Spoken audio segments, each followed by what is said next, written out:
Donc, je me présente rapidement. Donc, Claude Bourguignon, ingénieur agronome. Avec Lydia, on a travaillé à l'INRA pendant 10 ans. Et puis, à l'époque, on était rentré dans la recherche publique pour être au service des gens. Puis, on s'est rendu compte que l'INRA, à l'époque, en 1977, a été vendu à l'agro-industrie. Donc, ça ne nous convenait pas. On n'avait pas envie d'être fonctionnaire pour être au service de l'agro-industrie. Donc, on a quitté l'Institut en 1989. Et nous avons fondé le seul et unique laboratoire dans le monde qui, pour les agriculteurs, mesure, étudie le sol sur le plan physique, chimique et biologique. Donc, nous avons effectué plus de 6000 analyses de sol à travers le monde. Donc, je dis sol, ça veut dire qu'on va sur le terrain, on fait le trou, on va jusqu'à la roche, on regarde comment sont les racines, la faune, etc. C'est pas de l'analyse de terre, c'est qu'on fait pas comme font les labos qui vendent des engrais aux agriculteurs, on envoie de la terre, voilà. Et donc, on observe depuis 20 ans, puisque nous analysons nous faisons la moyenne de toutes les activités biologiques que nous mesurons sur la planète tous les ans à la fin de l'année. Nous observons une chute constante et absolument régulière de l'activité biologique des sols. Alors, il faut savoir que les sols, ils hébergent 80% de la biomasse mondiale. C'est-à-dire que la vie, elle n'est pas à vous. Vous voyez les arbres, vous voyez les plantes, mais ce que vous ne voyez pas, c'est que l'essentiel de la biomasse vivante, elle est dans les sols. Pour vous donner une idée, les vers de terre, à eux tout seuls, ils représentent le même poids que tous les autres animaux du monde réunis. Et dans un pays, dans une région comme l'Europe, nous sommes passés entre 1950 et maintenant de 2 tonnes de vers de terre à l'hectare à moins de 100 kilos. Les vers de terre, la faune, elle a un rôle fondamental qui est de remonter les éléments constamment. Elle remonte par ses déjections. Les vers de terre, un bon sol, c'est 2 tonnes de vers de terre à l'hectare. Tous les jours, ils vous remontent 2 tonnes de terre. C'est qu'ils remontent la potasse, le phosphore, l'azote à la surface du sol. Et ils évitent que ces éléments se lessivent. Donc, ils vont éviter que toutes nos richesses, toute la richesse du sol parte dans les nappes phréatiques, comme c'est en train de se faire à l'heure actuelle. Alors, depuis un peu plus d'un siècle, depuis la fin du 19e, les scientifiques sérieux alarment l'espèce humaine sur le fait que nous sommes en train de dégrader les 3 milieux dans lesquels s'épanouisse la vie. La vie s'épanouit dans 3 milieux, l'atmosphère, l'eau et le sol. L'atmosphère et l'eau sont formés de composés de molécules. L'atmosphère de gaz et l'eau, d'une molécule que vous connaissez tous, l'eau H2O. Les molécules sont formées d'atomes qui sont attachés entre eux par des attaches atomiques. Ce sont des milieux extraordinairement solides. C'est absolument impossible de faire disparaître l'atmosphère. C'est impossible de faire disparaître l'eau. Il faudrait chauffer la planète à 100 degrés, ce que nous ne savons pas encore faire. Donc, qu'est-ce que nous faisons dans l'atmosphère et dans l'eau? Nous les polluons, et on ne s'en prive pas. On jette des gaz toxiques dans l'atmosphère, on jette des polluants dans l'eau.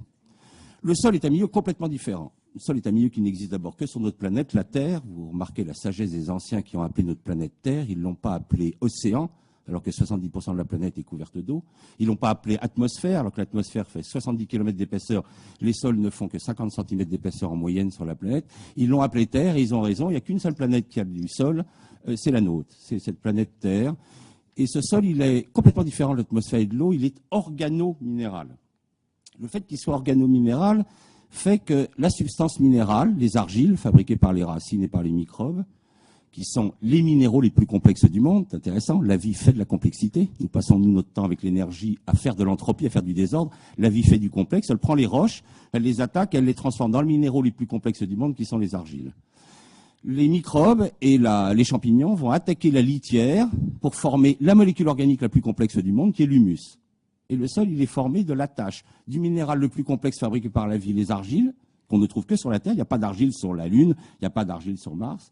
Et de l'attache avec les humus, qui sont les matières organiques les plus complexes du monde. Et il se trouve que les argiles et les humus sont négatifs.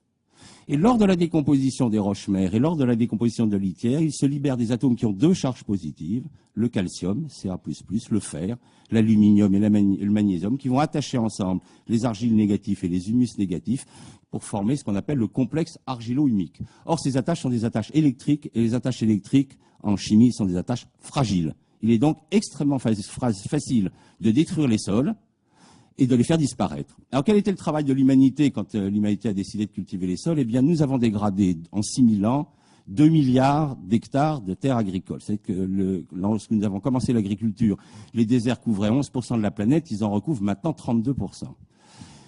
Sur ces 2 milliards d'hectares de déserts que nous avons créés, il y en a 1 milliard qui a été créé juste au XXe siècle. C'est-à-dire qu'en un siècle, nous avons détruit autant de terres que 6000 ans d'agriculture qui nous ont précédés.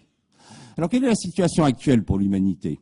Nous cultivons 1,5 milliard d'hectares de sol.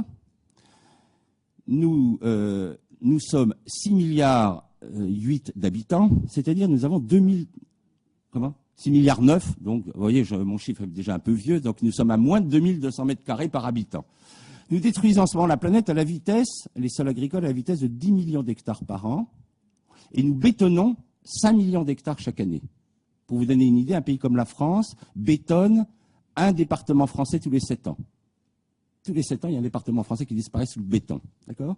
Donc nous avons... Alors comment on fait ? Parce qu'on perd quand même 15 millions d'hectares de terres cultivées. Comment on fait pour s'en sortir ? Nous déforestons 15 millions d'hectares chaque année, essentiellement dans les terres tropicales. C'est les forêts les plus importantes de la planète, celles qui évitent la différence trop grande de température entre l'équateur et les pôles. C'est pour ça que nous avons des ouragans. C'est que je travaille par exemple en ce moment sur le front pionnier amazonien. Je travaille sur la région de Lucas de Verde.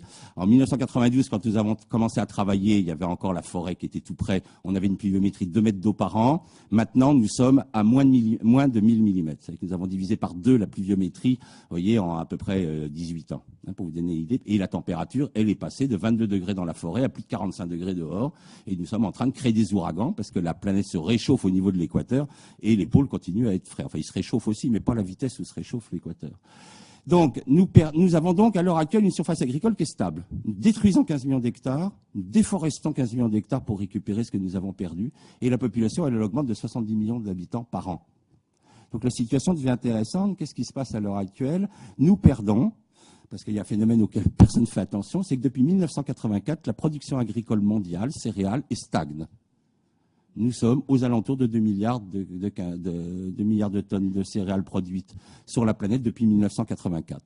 C'est-à-dire que quand on a créé la révolution verte, c'est-à-dire lorsque les États ont abandonné leur rôle qui était de nourrir leur population et ont décidé de confier le développement de l'agriculture à l'agro-industrie, qui a été c'est pour ça que nous avons l'an dernier dépassé 1 milliard d'hommes en état de famine, c'est que les États ont abandonné leur rôle qui était de nourrir leur population. Nous avons dit, maintenant, on file ça à l'agro-industrie, on va filer ça à Monsanto, à Syngenta et compagnie.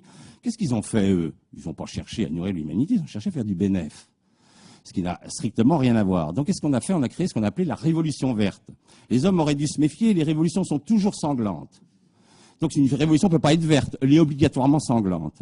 Qu'est-ce qui s'est passé en faisant la révolution ? Nous avons décidé de simplifier outrageusement le modèle agricole, c'est-à-dire que nous sortons d'une civilisation hautement raffinée, qui était l'équilibre agro-silvo-pastoral. Les paysans, ignorants, pour les scientifiques, donc abrutis, avaient créé quelque chose d'extraordinairement astucieux. Ils avaient compris que pour que le système agricole nourrisse les hommes, il fallait qu'il y ait à la fois la forêt.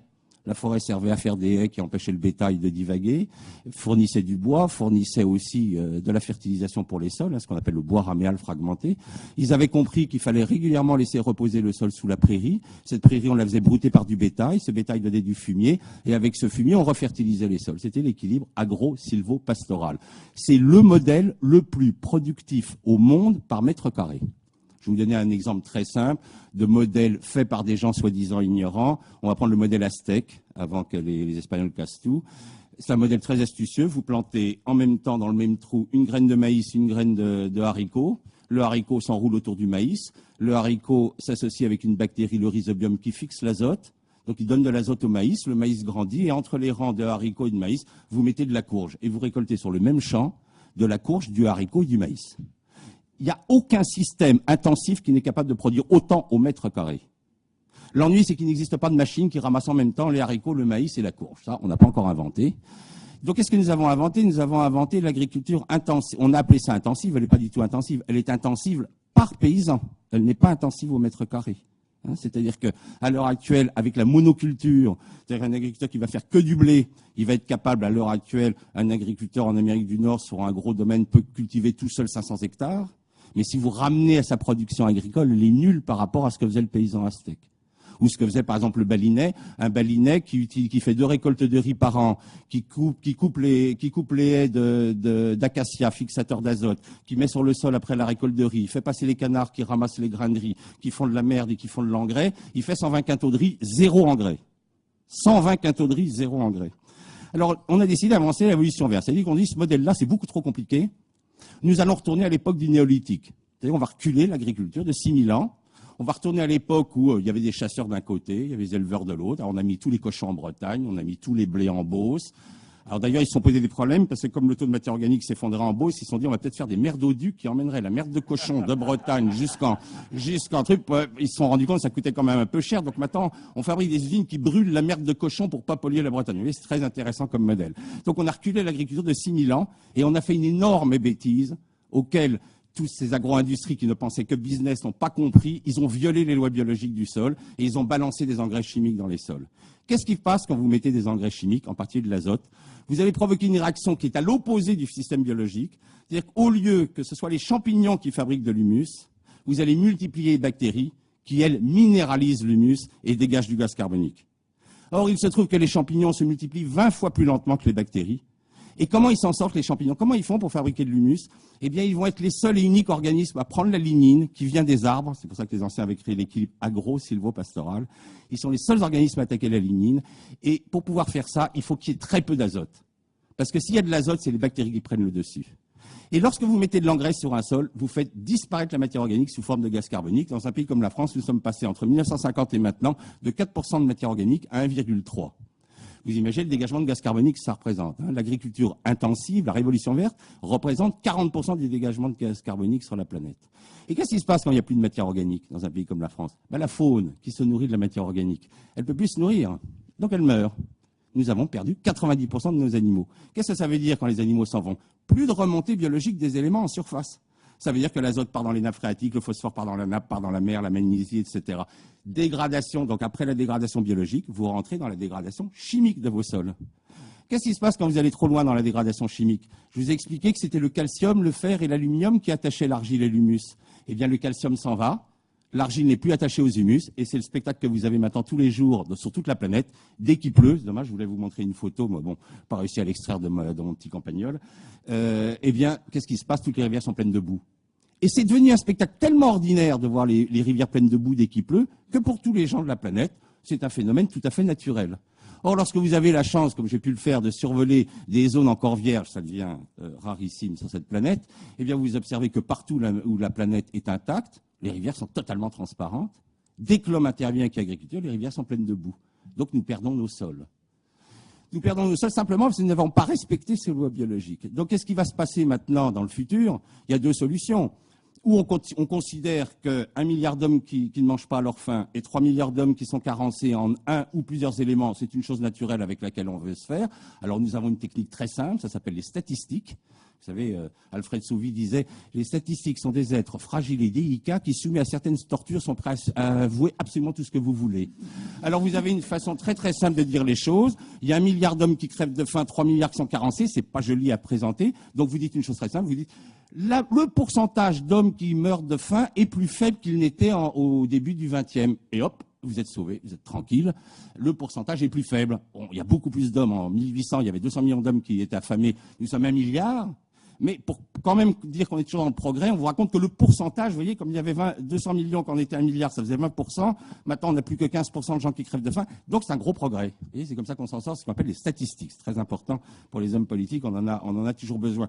Donc, ce qui est quand même intéressant, c'est que l'humanité, il y a deux solutions. Ou on continue à donner cette agriculture aux grands groupes agro-industriels et attendez-vous à ce que la famine continue à augmenter, ou les États décident de reprendre, enfin, et il serait temps, leur devoir numéro un, je tiens à rappeler quand même, parce qu'en tendance à oublier, je tiens à rappeler M. Quesnay, physiocrate, au XVIIIe siècle, avait fait une observation remarquable. Il avait dit « Il n'y a qu'une seule industrie humaine qui donne plus, qui rend plus que ce que nous lui donnons, c'est l'agriculture. Lorsque je mets un grain de blé dans le sol, j'en récupère 100. Lorsque je fais de la filature, je pèse mon coton avant la filature et je pèse le tissu après la filature, je n'ai pas d'augmentation de production. J'ai en fait, ça vient d'être expliqué juste à côté, nous avons perdu de l'énergie. Il n'y a qu'une seule industrie qui autrefois, c'est plus le cas maintenant depuis la Révolution verte, qui donnait plus que ce qu'elle recevait, c'était l'agriculture. Or maintenant, avec la Révolution verte, nous dépensons 8,5 calories fossiles pour produire 1 calorie agricole. Alors, M. Yves Cochet vient de nous dire qu'on s'approche du pic du pétrole. Je ne sais pas très bien comment on va s'en sortir avec cette histoire-là. Alors, pour juste vous donner une petite idée, le hors-sol, la tomate hors-sol là, qui vous arrive du Maroc, 36 calories pour produire 1 calorie agricole. Donc, quand le pic du pétrole va arriver, je ne sais pas comment on va faire. Alors, où on se décide enfin, il y a deux choses à faire. Ou on change l'agriculture, on passe à une agriculture biologique, on respecte les lois du sol et on peut imaginer qu'on s'en passera. Deuxièmement, il va bien falloir restaurer les 2 milliards d'hectares de terre. Alors j'ai eu l'occasion de travailler pour la Banque mondiale sur nous avons désertifié avec la Révolution verte, nous avons désertifié 300 millions d'hectares de terre. On a fait une étude avec la Banque mondiale, combien coûterait la restauration des terres latéritisées dans le bassin amazonien. C'est, selon l'état de dégradation, entre 1 000 et 5 000 euros de l'hectare. Donc 2 milliards d'hectares, prenons le chiffre bas, 2 milliards d'hectares, là je laisse les économistes travailler, ce n'est pas mon job, 2 milliards d'hectares multipliés par 1 000 euros, je pense que c'est une somme dans une période de crise financière qui n'est peut-être pas une somme très sympathique à donner à nos hommes politiques. Donc voilà, petite réflexion pour la discussion future.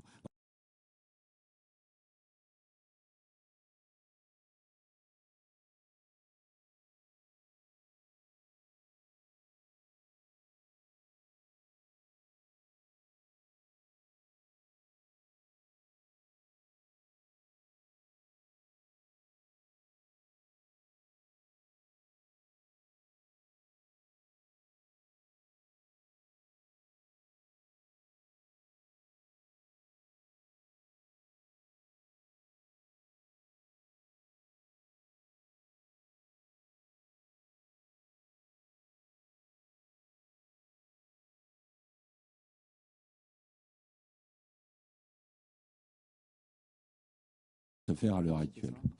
Alors, depuis un peu plus d'un siècle, depuis la fin du 19e, les scientifiques sérieux alarment l'espèce humaine sur le fait que nous sommes en train de dégrader les 3 milieux dans lesquels s'épanouisse la vie. La vie s'épanouit dans 3 milieux, l'atmosphère, l'eau et le sol. L'atmosphère et l'eau sont formés de composés de molécules. L'atmosphère de gaz et l'eau, une molécule que vous connaissez tous, l'eau H2O. Les molécules sont formées d'atomes qui sont attachés en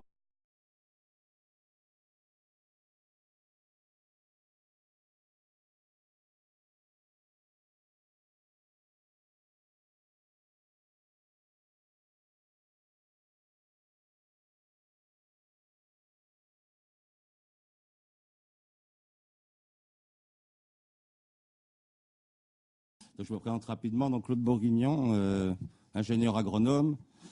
Avec Lydia, on a travaillé à l'INRA pendant 10 ans. Et puis, à l'époque, on était rentré à la fondation. Présente le même poids que tous les autres animaux du monde réunis. Et dans un pays, dans une région comme l'Europe, nous sommes passés entre 1950 et maintenant de 2 tonnes de vers de terre à l'hectare à moins de 100 kilos. Les vers de terre, la faune, elle a un rôle fondamental qui est de remonter les éléments constamment. Elle remonte par ses déjections. Les vers de terre, un bon sol, c'est 2 tonnes de vers de terre à l'hectare. Tous les jours, ils vous remontent 2 tonnes de terre, c'est qu'ils remontent la potasse, le phosphore, l'azote à la surface du sol et ils évitent que ces éléments se lessivent.